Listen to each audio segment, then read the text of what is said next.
The Google Nexus program is now officially over. However, Google hasn't given up on their smartphones just yet. So they've just announced the brand new Google Pixel phone, which is a brand new program. This is basically a replacement program for the old Google Nexus. And the whole idea behind this was to have a smartphone that's fully designed and built by Google. They also wanted to make a phone that competes directly with Apple and Samsung, so basically the highest end specs that you can get on an Android phone, same exact specs on both sizes of the Google Pixel phones. So this combined with a stock Android experience and also some unique exclusive features to the Google Pixel that you won't see anywhere else. This is basically what the new Google Pixel phones are. Now, so far so good. It actually seems like a pretty good idea. However, the Google Pixel actually received quite a lot of criticism, and this was mostly because of its lack of features when compared to the competition, also because of its design, because well, the design doesn't look that great. And even because of its price, this thing is really expensive.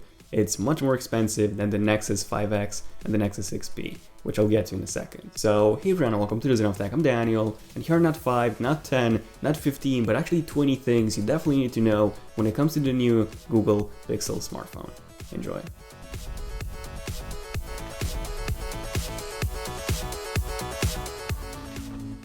So coming in at number 1, we have the camera quality. So Google says that the camera on the new Google Pixel smartphone is actually the best smartphone camera ever, at least according to DxOMark Mobile, which have rated the camera on the Google Pixel and actually gave it a score of 89 out of 100. Okay, so a score of 89, that's not actually bad. So what about other smartphones? Well, the Samsung Galaxy S7 Edge, for example, that one got a score of 88, so really close to the Google Pixel. But then the HTC 10 also got the exact same score as the S7 Edge. Wait, what? I mean, yeah, the camera on the HTC 10 is actually a pretty good camera. However, it's nowhere near the quality of the S7 Edge. Okay, well, what about other smartphones? Well, DxOMark also gave the Sony Z5, the Samsung Galaxy S6 Edge Plus, and the Moto Z a score of 87, while the iPhone 7 and the LG G5 and the S6 Edge, which by the way, the S6 Edge has the exact same camera module as the S6 Edge Plus. So these phones got a score of 86. And again, the LG G5's camera is also pretty good, but again, it's nowhere near the quality of the iPhone 7's camera, especially when it comes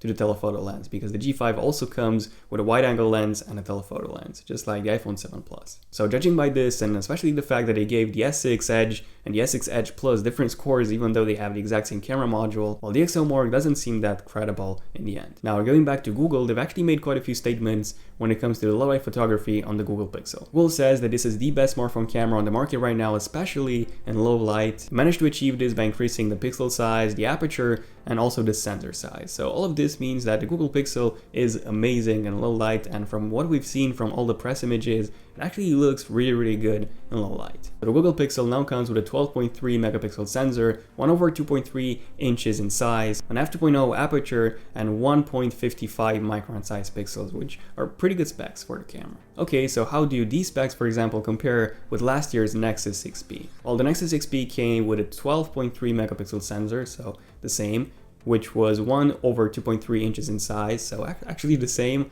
And then you had an f2.0 aperture, so the same. And then you also had 1.55 micron size pixels, so exactly the same camera specs. What? Yeah, on paper, if you compare these two phones, the Nexus 6P from last year and the Google Pixel from this year, in terms of the camera, these two phones are exactly the same. Now, the Google Pixel does come with a brand new image processing unit, so in the end, the pictures taken with the Google Pixel will be better than the ones taken with the Nexus 6P from last year. However, if you take a raw image, an unprocessed image, that image would be very similar on both. Now, if you compare these specs to something like an S7 or the iPhone 7, the iPhone 7 comes with an f1.8 aperture, so larger than the one on the Google Pixel, and then the S7 Edge and the S7 come with an f1.7 aperture, so even larger than the one on the iPhone and the one on the Google Pixel. So it definitely doesn't look like the Google Pixel camera is the best one in low light at the moment. Really curious to see how good the camera is as soon as I get my hands on it, so let me know in the comments if you want me to make a separate in-depth camera comparison between the Google Pixel, the iPhone 7, and the S7 Edge. Next up, number 2, we have water resistance. So 2016 appears to be the year of waterproofing. Pretty much all smartwatches are now water resistant. The Apple Watch Series 2 is now water resistant up to 50 meters of depth, up from 1 meter, so that's a pretty big difference. And then a lot of smartphones have become water resistant in 2016 as well. The Samsung Galaxy S7, the S7 Edge, and the Note 7, which is now dead. But yeah, all of these phones became water resistant this year in 2016. The new iPhones have also become water resistant. And then some phones like the Xperia series, well, they have been water resistant for quite a long time. But yeah, even though all of these flagships would actually survive a submersion in water, well, the Google Pixel won't. So yeah, the Google Pixel unfortunately is not water resistant at all. So the Google Pixel comes with an ingress protection level or IP rating of IP53, and the first digit, 5, this one is for dust resistance, and 5 means that it is dust resistant, but it doesn't mean that it's full dust resistant like the Samsung Galaxy S7 and the iPhone 7s are. And then the second digit, the 3, this one is for water resistance, and this one means that it can actually withstand spraying water up to 1 minute. So that means that not even rain would do it. On the S7 and S7 Edge we have 8, and on the iPhone 7 we have 7, and both of which mean that you can actually submerge these phones in water. Up to 1.5 meters of water for the Samsung Galaxy S7 up to 30 minutes, and up to 1 meter of water on the iPhone 7, again, up to 30 minutes. So if water resistance was something that you've always wanted to have in your phone, then the Google Pixel is definitely not for you. Next up, number 3, besides water resistance, another thing that a Google Pixel is missing is a micro SD card slot. Now this is not that big of an issue, but if you're coming from something like an S7, an S7 Edge, a Note 7, or an LG V20, well, you're definitely going to be missing out on this feature. Now the iPhone 7 and the iPhone 7 Plus, they don't have a micro SD card slot either. However, keep in mind that the Samsung Galaxy S7 and the V20 are priced at the exact same price point as the Google Pixel. And actually the S7 and the S7 Edge are actually cheaper now, so if you're thinking of picking up an S7 or an S7 Edge, well, now it's a pretty good time. Let me know in the comments if you guys prefer having a microSD card slot in your phone to expand your storage when needed. But yeah, keep in mind that external storage such as the SD card is actually much slower when it comes to the read and write speeds than the internal one. So everything you have stored in there, pictures, videos, and apps would open much slower than if they were stored on the actual phone. Number 4, finally a positive aspect. This one is actually really positive. So the Google Pixel currently has the fastest fast charge on the market right now. So by just charging it for 15 minutes, you can actually get up to 7 hours of usage. So 15 minutes of charge and you get 7 hours of usage. That's insane. So the battery itself is actually the same size as the one on the Nexus 6P. So 3450 mAh, which is actually slightly smaller than the 3600 mAh that we get on the Samsung Galaxy 7 Edge.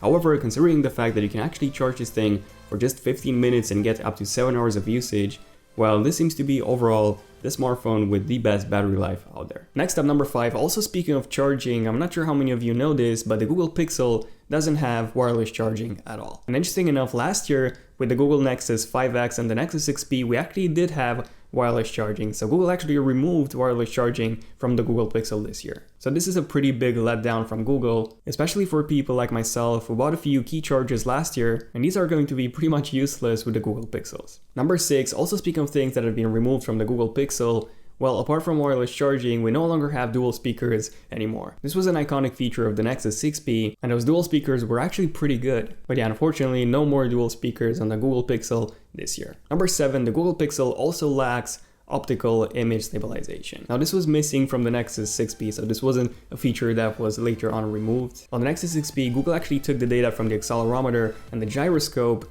and basically stabilize the video in post. And this is called EIS, or electronic image stabilization. And on the Nexus 6P, this was actually pretty good. I mean, it was still far off from OIS, but it wasn't actually that bad. And this year with the Pixel, Google says that they have greatly improved EIS. And yeah, from the video sample we've seen, it actually seems to work pretty well. Next up, number 8, the performance definitely has been improved, but it doesn't seem that great. So the Google Pixel is going to come with a brand new Snapdragon 821 processor, and it's actually going to be the first phone coming with the 821. And the 821 is actually a quad-core processor now instead of an 8-core like the 820 was. So we have 2 high-performance cores clocked at 2.15 GHz each, and then 2 low-performance cores clocked at 1.6 GHz each. So in terms of this, it's actually pretty similar to the Apple A10 processor that's inside the iPhone 7. But performance-wise, in Geekbench 4, the Pixel XL scored just above 1600 in the single-core score, and about 4100 when it comes to multi-core. And interesting enough, that's actually lower than what you would get with the Exynos version of the S7 and the S7 Edge. And compared to the iPhone 7, well, the iPhone 7 scored more than double in the single-core score, and even when it came to multi-core, it was still much higher. So performance-wise, it definitely doesn't look that impressive for something which is basically Google's flagship smartphone for 2016. Number 9, this is a really thick phone. So at the event, Google has actually praised the Google Pixel for not having a camera bump at all. And yeah, that's true. The Google Pixel doesn't have any camera bump, but that actually came at a cost. The cost of thickness. The Google Pixel is now 8.5 millimeters thick. That's a pretty thick phone, especially considering the fact that the Nexus 6P was 7.3 millimeters, the Samsung Galaxy S7 Edge comes in at 7.7 millimeters thick, and then the iPhone 7 Plus comes in at 7.3, basically the same thickness as the Nexus 6P. So the Google Pixel is indeed the thickest flagship smartphone on the market right now, and that would actually make a lot of sense if, for example, if it had, I don't know, 4000 mAh battery, but it doesn't. It still has the same battery size as the much thinner Nexus 6P from last year. Number 10, this is something that you've all probably noticed already. The Google Pixel has some insanely large bezels. So this is the Nexus 6P from last year, and then this is the Google Pixel from 2016. Just look at how large the top and bottom bezels are, and then number 11, even though we have those really large top and bottom bezels,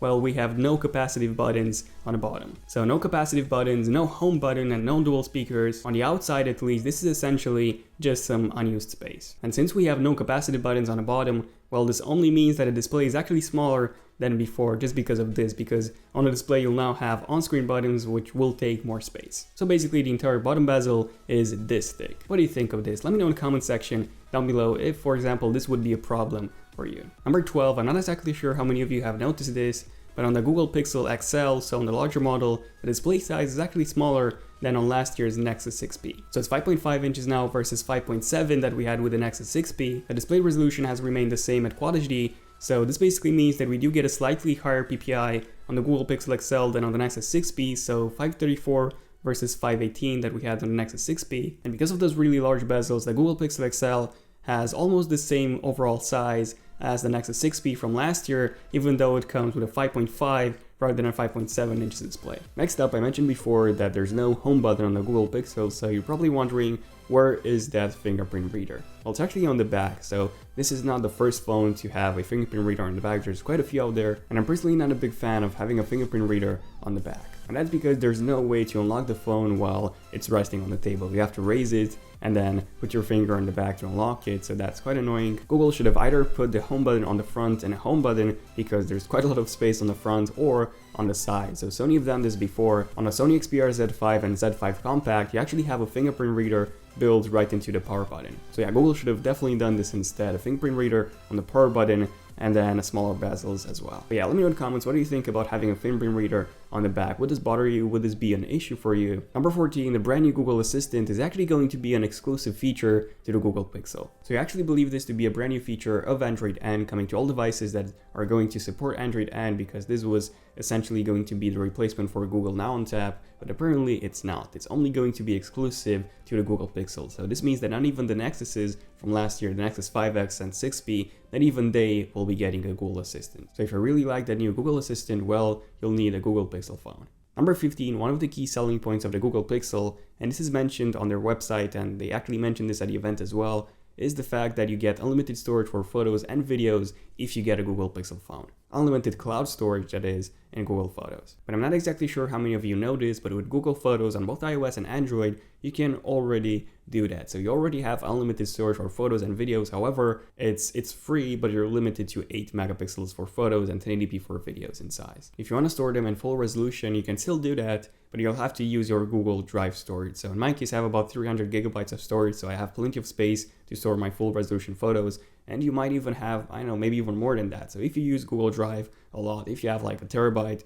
or 500 gigabytes, you can use this feature right now on any phone. 16, some of you might know that the S7, the S7 Edge, and the Nexus 6P, for example, they had Gorilla Glass 4. Then the Note 7 came, and the Note 7 was actually the first phone to come with Gorilla Glass 5. And you probably guessed it, the Google Pixel doesn't come with Gorilla Glass 5, it still comes with Gorilla Glass 4, just like the Nexus 6P. Now there has been quite a lot of debate on how easily Gorilla Glass 5 scratches on the Note 7. So Gorilla Glass 4 is much more scratch resistant, but the Gorilla Glass 5 is much more drop resistant. What do you guys think? Which one is more important to you? 17, at the event, Google has actually talked a lot about the back-facing camera on the Google Pixel, but they haven't said much about the front-facing one. So unfortunately, the front-facing camera, just like the back-facing camera, at least on paper, is exactly the same like the one on the Nexus 6P. So it's an 8 megapixel sensor with an f2.4 aperture, and this is actually one of the smallest apertures on a front-facing camera. The iPhone 7 comes with an f2.2 aperture in the front, and the Samsung Galaxy S7 and the S7 Edge, they come with an f1.7 aperture